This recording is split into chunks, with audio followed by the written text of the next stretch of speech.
The government's open network for digital commerce, or ONDC, has seen a slowdown in the number of retail orders, falling from 65 lakh in October 2024 to 43 lakh in April. However, other segments, including its logistics and mobility verticals, continue to grow. Shilpa joins us now with more. Shilpa, take us through what's leading to this slowdown in retail orders on ONDC.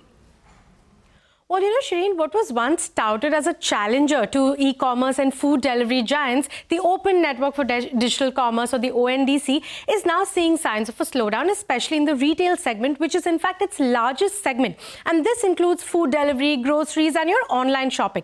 Now, retail orders, as you mentioned, peaked at 65 lakhs orders in October 2024, but it dropped to about 43 lakhs in April. And this is according to ONDC's own data. Now, at the same time, other segments on ONDC, like logistics and mobilities, are actually picking up.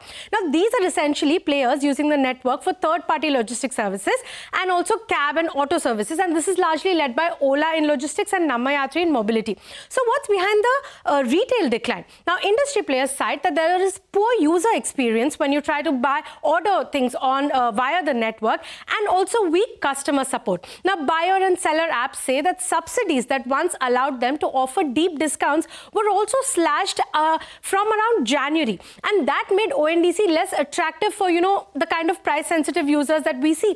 Now, some of the buyer apps have also started charging a platform fee of 1.5 rupees. We also spoke to a few businesses who offer buyer and seller app services for ONDC, who say that while there is a dip in orders now, this is part of a larger calibration that ONDC is doing, as it also begins to focus on financial stability about 2.5 years after it has launched, and that several smaller sellers continue to bet on the promise of ONDC.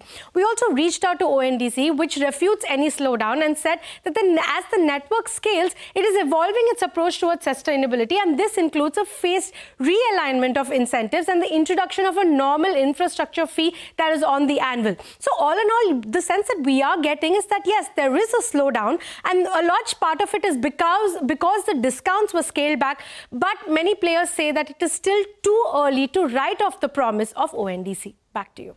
All right, Shilpa, many thanks for joining us.